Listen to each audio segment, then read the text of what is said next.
स्वागत है दोस्तों अपने YouTube channel ITI technical course में। दोस्तों ये इलेक्ट्रीशियन थ्योरी की फर्स्ट ईयर की क्लास है और क्लास नंबर 8 है और हम लोग अभी पढ़ रहे हैं व्यावसायिक सुरक्षा। व्यावसायिक सुरक्षा नहीं, हमारे व्यवसाय से रिलेटेड जो भी सेफ्टी है उसके बारे में भी क्लास चल रही है। एक दो क्लास और होंगी, फिर इसके अपन क्वेश्चन आंसर चालू कर देंगे लगाना, ऑब्जेक्टिव कर लेंगे, कुछ महत्वपूर्ण प्रश्न हैं इसके वो भी कवर कर लेंगे। दोस्तों इस चैनल पे आपको इलेक्ट्रीशियन के, फिटर के, बिल्डर के, कोपा के सभी ट्रेड के सभी क्लासेस आपको मिल जाएंगी। तो आप लोग यदि फिटर के हो या बिल्डर के हो या कोपा के हो, कोई भी ट्रेड हो तो आप लोग ज्वाइन कर लीजिए। आपको पूरी A to Z क्लासेस इसमें मिल जाएंगी, फर्स्ट ईयर और सेकंड ईयर दोनों। जैसा कि ये अभी फर्स्ट ईयर की क्लास है, आपको नेक्स्ट वीडियो पे सेकंड ईयर की मिल जाएगी। कुछ बच्चों को कमेंट आ रहा है सर सेकंड ईयर की क्लास बताइए, तो सेकंड ईयर की भी क्लास चल रही है और चैप्टर का नाम है DC जनरेटर। उसी तरह फिटर के फर्स्ट ईयर और सेकंड ईयर रेगुलर क्लास चल रही है। तो आप लोग अभी यदि नहीं देखे हो तो डिस्क्रिप्शन पे लिंक दिया गया है, सभी वीडियो का आप देख सकते हैं। अब ये इलेक्ट्रीशियन की है, फर्स्ट ईयर की है। अपन व्यवसायिक सुरक्षा के बारे में पढ़ रहे थे, कल पढ़े थे अपने जो सेफ्टी सिंह हैं उनके बारे में पढ़े थे। फिर ये पढ़े थे कि किसी व्यक्ति को करंट लग गया है तो बचाने के उपाय कितने प्रकार के हैं। यानी जो हम बचाने के उपाय के बारे में पढ़े थे 3-4 उपाय थे। पहला है सिल्वेस्टर विधि।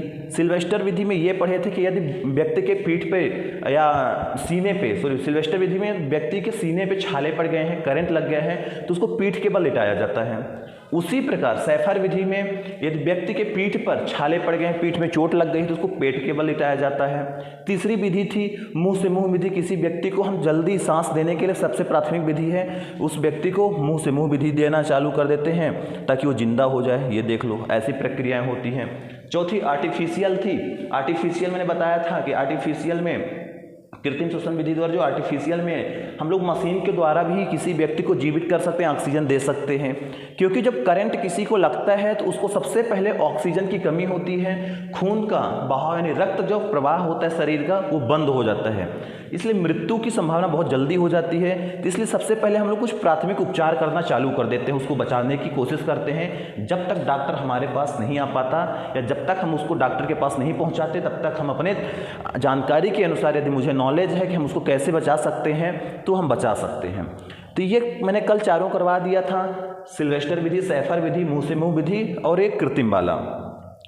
अब आज चलेंगे व्यक्तिगत रक्षक उपकरण में personal protective equipment PPES। PPES आज पढ़ेंगे व्यक्तिगत रक्षक उपकरण। व्यक्तिगत यानी स्वयं की रक्षा कैसे करना है, क्या क्या चीज़ें पहनना है, आज इसके बारे में जानेंगे। आप लोग यदि नोट्स नहीं बनाए हो तो आगे चल के आपको बहुत दिक्कत जाएगी। आप आगे चल के ITI करने के बाद कंपटीशन की तैयारी करोगे या ITI आपकी कंप्लीट हो गई, कंपटीशन की तैयारी कर रहे हैं तो नोट्स बनाइए। नोट्स जब तक नहीं बनेगी तब तक आप ऑब्जेक्टिव के क्वेश्चन नहीं सॉल्व कर पाओगे, ऑब्जेक्टिव आपको क्लियर नहीं हो पाएगा। क्योंकि जितने भी ऑब्जेक्टिव के क्वेश्चन बनाए जाते हैं वो थ्योरी से ही उठा के बनाए जाते हैं। यदि आपकी थ्योरी स्ट्रांग है, थ्योरी अच्छे से पढ़े हो तो आप लोग कर सकते हो। आगे बढ़ने से पहले रिक्वेस्ट करूंगा कि आप लोग अभी चैनल पे नए हो, चैनल को सब्सक्राइब नहीं किए हो सब्सक्राइब कर लीजिए। आपको daily electrician, fitter, builder, COPA जो भी ट्रेड है सारी आपको A to Z क्लासेस इसमें मिलेंगी, वो भी कंपटीशन लेवल की तैयारी इसमें हो जाएगी। अब जैसे देखते हैं अपन कि व्यक्तिगत जो रक्षक उपकरण है, यानी जो व्यक्तिगत रक्षक उपकरण यानी पर्सनल प्रोटेक्टिव इक्विपमेंट्स जो है PPES। ठीक, अब इसके बारे में देखते हैं है क्या। कार्यशाला एक ऐसा क्षेत्र है जहां पर पूर्ण सतर्कता और साफ सफाई के बावजूद भी अवशिष्ट पदार्थ इधर उधर पड़े रह जाते हैं। देखिए कि वर्कशॉप हो, फैक्ट्री हो, कार्यशाला हो, हम लोग इतनी सर सफाई करवाते हैं, इतना उसका क्लीनिंग करवाते हैं, फिर भी कहीं ना कहीं कचरा, कहीं ना कहीं उसमें धूल डस्ट पड़े रह जाता है। कितना भी सर सफाई कराने के बावजूद भी कुछ ना कुछ लोहे के टुकड़े छूट जाते हैं, कील वगैरह छूट जाती हैं, जो लोहे के छोटे छोटे पार्ट्स होते हैं वो छूट जाते हैं, कितना भी कराओ। तो ये कह रहा है कि कार्यशाला एक ऐसा एरिया है, क्षेत्र है जहां पर पूर्ण सतर्कता और साफ सफाई के बावजूद भी अवशिष्ट पदार्थ इधर उधर पड़े रह जाते हैं। इनके अतिरिक्त या इनके अलावा व्यक्तिगत सुरक्षा को भी ध्यान पे रखते हुए व्यक्तिगत रक्षक उपकरणों का प्रयोग किया जाता है। इनके अलावा व्यक्तिगत यानी स्वयं की सुरक्षा को ध्यान पे रखना है, व्यक्तिगत रक्षक उपकरण का प्रयोग किया जाता है। स्वयं का हम लोग जो प्रोटेक्शन सारी चीज़ें करके रखना है, प्रोटेक्टिव पहन के रखना है, तभी हमारा भी शरीर बचा रहेगा। PPE ये साधन हैं जो विभिन्न रूपों में मानव शरीर की आवरण के रूप में रक्षा करते हैं। व्यक्तिगत रक्षक उपकरणों को निम्न भागों में वर्गीकृत किया गया है, यानी जो व्यक्तिगत रक्षक उपकरण हैं उनको निम्न भागों में निम्न प्रकार के बताया गया है। अब अपन जानते हैं कि पीपीई है क्या, व्यक्तिगत रक्षक उपकरण है क्या, यानी हम स्वयं की रक्षा करने के लिए क्या क्या चीजें पहनेंगे। जैसे कि पहला नंबर बताया है गैर शोषण। ठीक, गैर शोषण ये बता रहा है कि ये बॉडी के बाहरी भाग, बॉडी यानी हमारे शरीर के बाहरी भाग जैसे सिर, आपको सिर की बात कर रहा है, आंख की बात कर रहा है, चेहरा की बात कर रहा है, हाथ की, भुजा की, पैर आदि पर लगाने वाली चोट की विपरीत रक्षा प्रदान करती है। यानी ये जो बॉडी के बाहरी भाग है, जैसे सर है, हाथ है, आंख है, कान है, मुंह है, नाक है, उस पर जो लगने वाली चोट है उसकी विपरीत रक्षा करती है, उसको बचा के रखती है। सर को बचाती है, पैर को बचाती है, हमारे कान को बचाती है, आंखों को बचाती है, हमारे फेस को बचाती है। वही है गैर शोषण। अब ये शोषण वाली बता रहा है कि ये संदूषित हवा के अंतर शोषण के कारण नुकसान से रक्षा प्रदान करता है। शोषण आप देखे होंगे, प्रदूषण बहुत है आजकल, धूल, डस्ट, मिट्टी, आजकल जो फैक्ट्री में बहुत बड़े बड़े जो कोयला जलाया जाता है उसके धुआं जो निकलता है प्रदूषण के रूप में, तो हमारे जो शरीर में जाता है तो उसके कारण भी बीमारियां होती हैं। तो ये बोला कि ये संदूषित हवा के अंतर शोषण के कारण नुकसान से रक्षा प्रदान करता है। यानी श्वसन, हम लोग जैसे मास्क वगैरह देखोगे लगाते हैं, जब फैक्ट्री में काम करते हैं तो जहाँ पे ज़्यादा धूल, डस्ट, धुआं होता है वहाँ पे मुंह पे मास्क लगवाया जाता है। कारण यही है कि प्रदूषण के जो आपके शरीर पे न जाए, दूषित हवा न शरीर के अंदर चली जाए, ये तरह तरह की बीमारी हो जाएगी, तरह तरह की आपको प्रॉब्लम खड़ी हो जाएगी। अब जैसे अपन देखते हैं सिर की सुरक्षा। सिर की सुरक्षा यानी हेड प्रोटेक्शन, हेड की प्रोटेक्शन कैसे करना है, तो सुरक्षा हेलमेट है, हेयर नेट है, बम्प कैप है। यानी हमें सिर की सुरक्षा के लिए सबसे पहले हेलमेट, हेयर नेट या बम्प कैप लगाना है। आपको मालूम होना चाहिए कि सिर की सुरक्षा के लिए हम क्या कर सकते हैं। तो हेलमेट होना चाहिए, बम्प कैप होना चाहिए या हेयर नेट होना चाहिए, तो आपका सर बचा रहेगा। पहला आपको मालूम होना चाहिए।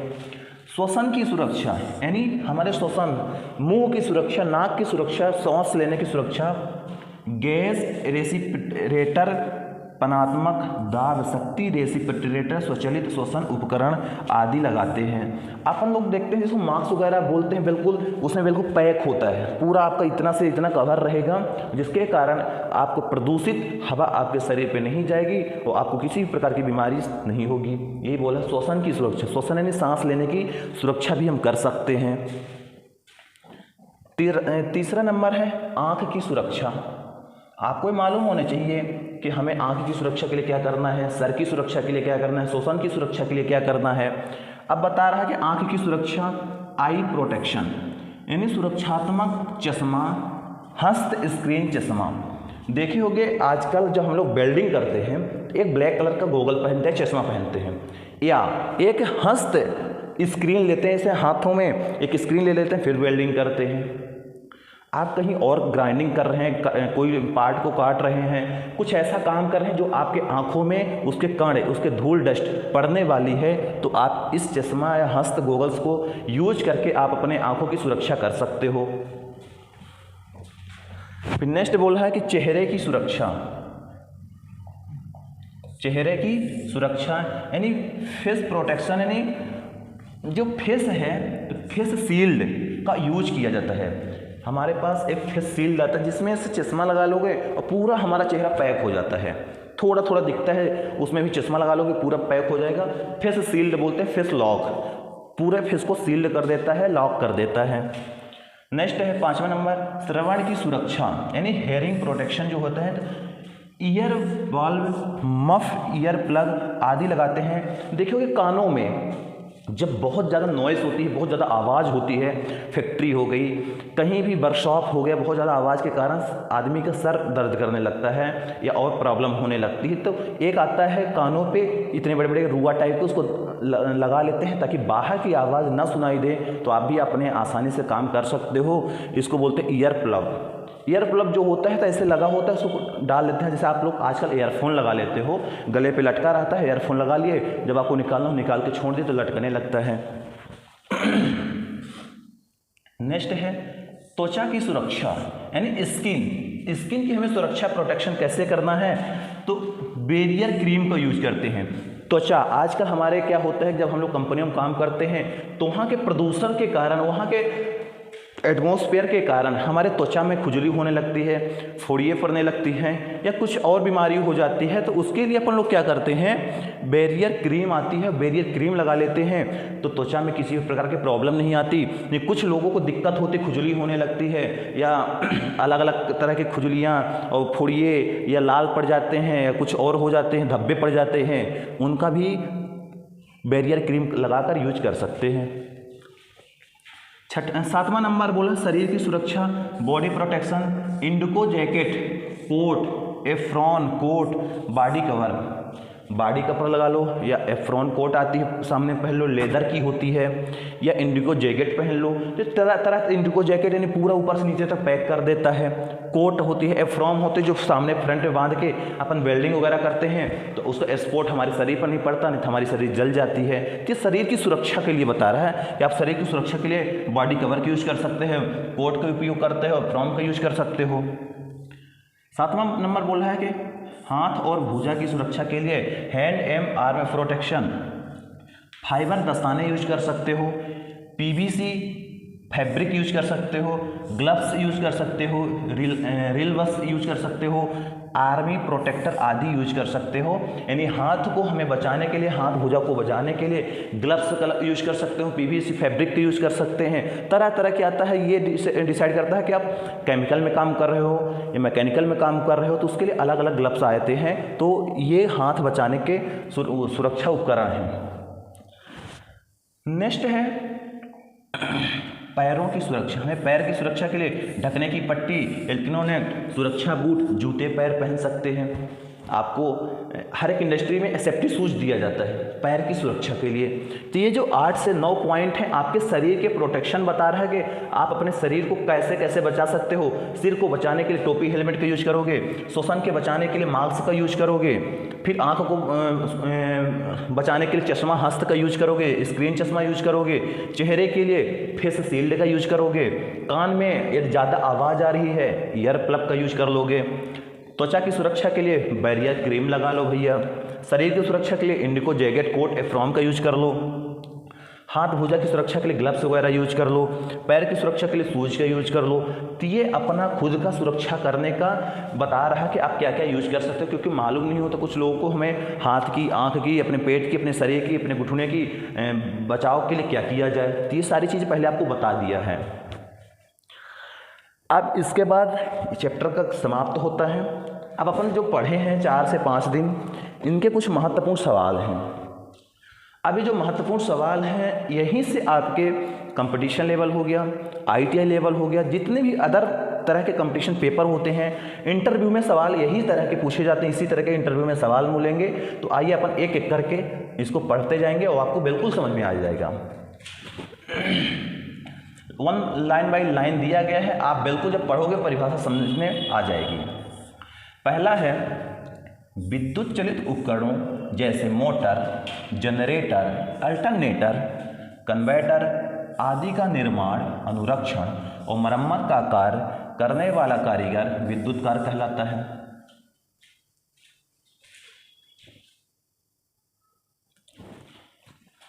यानी विद्युत से चलित उपकरण, यानी जो हमारे लाइट से चलने वाले उपकरण हैं जैसे मोटर, जनरेटर, अल्टरनेटर, कन्वर्टर आदि का जो निर्माण होता है, अनुरक्षण और मरम्मत का कार्य करने वाला कारीगर विद्युतकार कहलाता है। यानी एक इलेक्ट्रीशियन का काम है कि जितने भी बिजली से चलने वाली मशीन है जैसे मोटर, जनरेटर, अल्टरनेटर, कन्वर्टर आदि का निर्माण यानी बनाना, अनुरक्षण यानी देखभाल करना और मरम्मत यानी मेंटेनेंस करना एक इलेक्ट्रीशियन का कर्तव्य होता है, एक इलेक्ट्रीशियन का काम होता है, यही होता है विद्युतकार। यदि आपसे कोई पूछता है कि भैया इलेक्ट्रीशियन क्या है, इलेक्ट्रीशियन का काम क्या है, तो आप बोलोगे किसी भी नई मशीन को इंस्टॉल करना, किसी भी मशीन को देखभाल करना, जैसे ओवरहीट ना हो, ओवरलोड ना हो, हमारी ख़राब ना हो चलते चलते, उसको बोलते हैं अनुरक्षण यानी देखभाल करना। उसके साथ साथ मशीन यदि ख़राब हो गई है उसको मेंटेनेंस करने वाला कारीगर एक इलेक्ट्रीशियन कहलाता है। तो ये चीज़ मालूम होनी चाहिए। मोस्ट इंपॉर्टेंट क्वेश्चन होते हैं कि इलेक्ट्रीशियन क्या है। कहीं भी आप फैक्ट्री में काम करोगे, कहीं भी इंटरव्यू देने जाओगे, कहीं भी जॉब करोगे, क्वेश्चन यही होता है कि आप विद्युतकार हो या इलेक्ट्रीशियन हो तो आपका काम क्या होता है। आप बोलोगे भैया मेरा काम है किसी भी मशीन को इंस्टॉल करना, लगाना, उसी की देखभाल करना और किसी मशीन को मेंटेनेंस करना, मरम्मत करना। मशीन और फैन हमारा ख़राब हो गया है, क्यों ख़राब है उसको चेक करके हम आपको बता सकें। ठीक, तो ये फर्स्ट नंबर क्वेश्चन है कि विद्युत चलित उपकरण जैसे मोटर, जनरेटर, अल्टरनेटर, कन्वर्टर आदि का निर्माण, अनुरक्षण और मरम्मत का कार्य करने वाला कारीगर विद्युतकार कहलाता है। ठीक, सेकंड नंबर क्वेश्चन है दुर्घटना एक अनियोजित एवं अनियंत्रित घटना है जिससे किसी वस्तु या व्यक्ति का क्रिया या प्रतिक्रिया के कारण व्यक्तिगत चोट लगने की संभावना बनी रहती है। यहाँ पे थोड़ा सा मिस्टेक हो गया है, इसको आप भुला देना। ठीक, दुर्घटना एक अनियोजित है कि कभी भी दुर्घटना बता के नहीं आती कि आपके आज एक्सीडेंट होगा, आपके साथ किसी प्रकार का करंट लगेगा। अनियंत्रित है, कोई भी नियंत्रण नहीं है दुर्घटना में, अनियंत्रित घटना है जिससे किसी वस्तु व्यक्ति की क्रिया या प्रतिक्रिया के कारण व्यक्तिगत चोट लगने की संभावना बनी रहती है। यानी जो दुर्घटना होती है तो किसी व्यक्ति को संभावना ये होता है कि उसको चोट लग जाएगी, इससे हमें बचना है। बचने के तरीके मैंने पूरा बता दिया है, आप इसके पिछले की क्लास देख लोगे सब कुछ मिल जाएगा। नेक्स्ट है वैद्युतिक दुर्घटना से अभिप्राय किसी व्यक्ति को विद्युत झटका लगने से है। इन जो इलेक्ट्रिकल से दुर्घटना होते हैं, इलेक्ट्रिकल से एक्सीडेंट होते हैं, तो इसका मतलब ये है कि किसी भी व्यक्ति को विद्युत के झटका लग चुका है। आप बोलते हो ना कि उसका लाइट से एक्सीडेंट हो गया था, लाइट से झटका लग गया था, लाइट से उसकी मृत्यु हो गई थी, तो यही बोल रहा है कि वैद्युतिक दुर्घटना से अभिप्राय किसी व्यक्ति को वैद्युतिक झटका लगने से है। नेक्स्ट है सामान्यतः 90 वोल्ट से अधिक वोल्टेज पर हमारे शरीर के आर पार विद्युत धारा प्रवाह स्थापित हो जाता है, जिस कारण हमें विद्युत झटके का आभास होता है। मैंने पिछले क्लास में कराया था कि एक सामान्य व्यक्ति को 90 वोल्ट से ऊपर के वोल्टेज का ही महसूस होता है। यहाँ पे बोला गया सामान्यतः 90 वोल्ट से अधिक वोल्टेज पर हमारे शरीर के आर पार विद्युत धारा का प्रवाह स्थापित होता है, जिसके कारण हमें विद्युत का झटका लगता है। यदि 90 वोल्ट से कम वोल्टेज है तो आपकी शरीर उसको झेल सकती है, उसको सह सकती है, आपको दिक्कत नहीं आएगी। जैसे ही 90 वोल्ट से आपके शरीर पर ज़्यादा वोल्टेज का फ्लो होने लगेगा तो आपको करंट का झटका लगेगा, महसूस होने लगेगा। ये क्वेश्चन पूछे जाते हैं कि हम, जैसे आप सोचते हो कि क्वेश्चन कैसे आएंगे, ऑब्जेक्टिव क्वेश्चन कैसे पूछा जाएगा, तो यही से क्वेश्चन बन रहा है कि हमारे शरीर के आर पार कितने वोल्ट का प्रभाव उत्पन्न होता है। प्रभाव हमें पता चलता है 70 वोल्ट, 75 वोल्ट, 89 वोल्ट, 90 वोल्ट। आप बता सकते हो कि हमारे शरीर में 90 वोल्ट के ऊपर वोल्टेज का आभास होने लगता है। नेक्स्ट क्वेश्चन है विद्युत झटका लगने से शरीर पर छाले पड़ना, किसी अंग का मांस जलना, श्वसन में रुकावट उत्पन्न होना आदि क्षतियां हो सकती हैं। यानी विद्युत झटका लगने से हमारे शरीर पे छाले पड़ जाएंगे, मांस जल जाएगी, श्वसन, सांस लेने में रुकावट हो सकती है, आदि क्षतियां हो सकती हैं। यानी 3-4 कारण हो सकते हैं। यदि किसी को करंट लगा है उसके शरीर पे छाले पड़ सकते हैं, शरीर जल सकती है, सांस लेने में उसको कठिनाई जाएगी। ये सारी चीज़ें मैंने इसके पहले कवर करा दिया था। ये महत्वपूर्ण प्रश्न है, मैंने वहीं से उठा के आपको बता रहा हूँ ताकि आपको बिल्कुल रट जाए। नेक्स्ट क्वेश्चन है यदि कोई व्यक्ति किसी कारणवश विद्युत के संपर्क में आ गया हो तो उसे छुड़ाने से पूर्व सर्वप्रथम विद्युत लाइन के मेन स्विच को ऑफ कर देना चाहिए।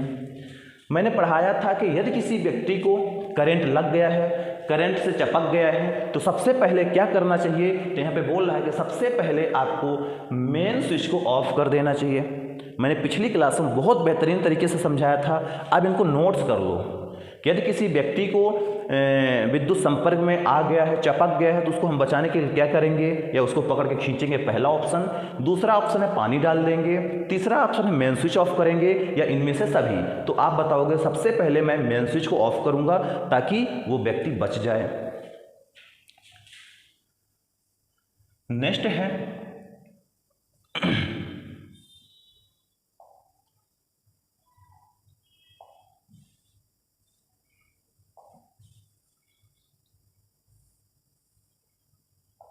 8वां नंबर नेक्स्ट है व्यवसायिक खतरों से आशय, जख्म या अस्वस्थता, कार्यस्थल, वातावरण की नष्टता या इनके संयुक्त रूप से है।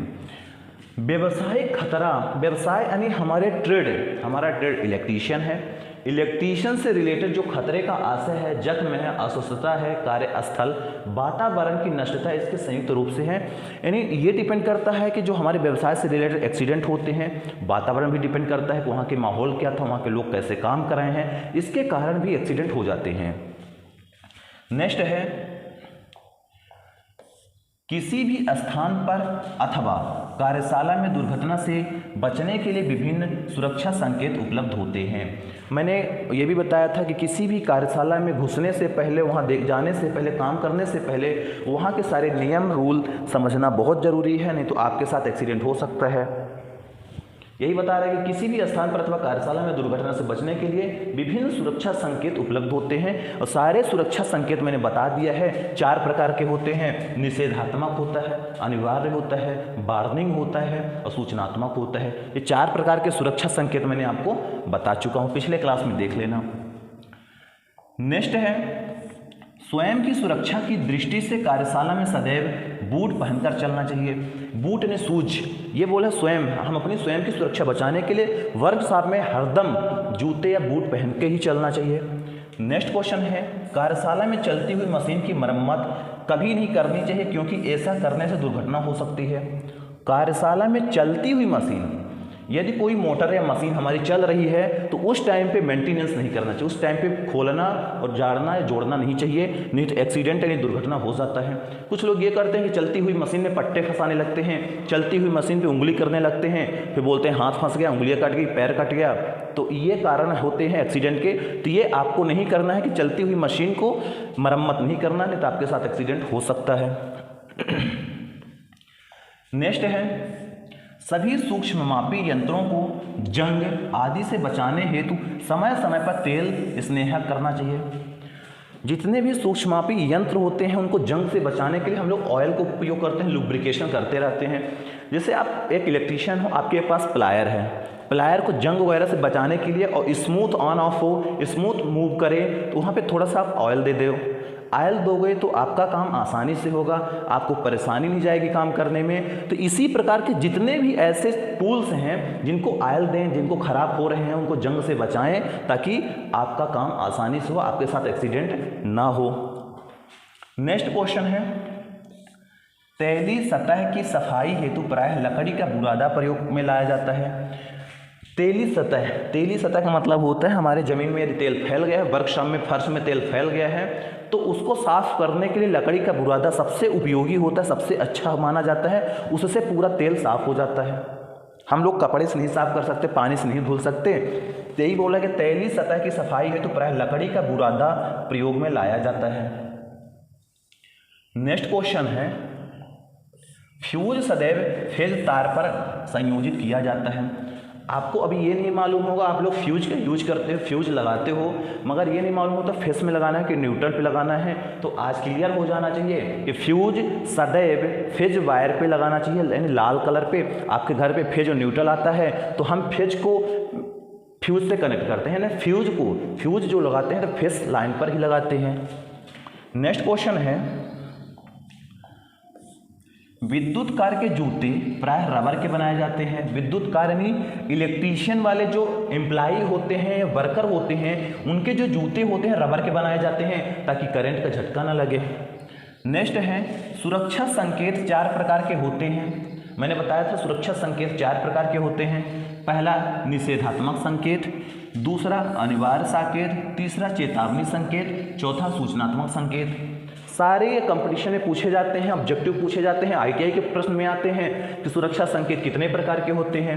निषेधात्मक, अनिवार्य, चेतावनी, सूचनात्मक। अभी बोलेगा निषेधात्मक का काम क्या है। निषेधात्मक का काम यह है कि किसी भी चीज़ को ना करने की चेतावनी देता है। जैसे आपके वर्कशॉप में बीड़ी सिगरेट नहीं जलाना है, जलती हुई आगों को पानी से नहीं बुझाना है, तो ये निषेधात्मक बोला है, यानी ऐसे काम को नहीं करना है जिससे हमें दुर्घटना हो सकती है।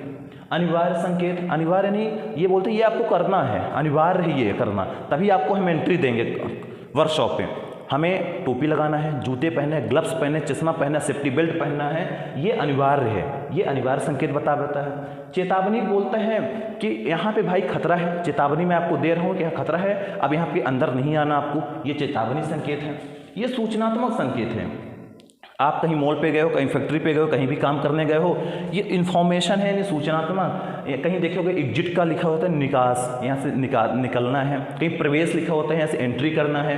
पेयजल लिखा होता है, यानी अपन को पता चल जाता है यहाँ पे पानी की व्यवस्था है। यहाँ पे एरो के निशान बने होते हैं, अपन को पता चलता है इधर से जाना है, इधर से निकलना है।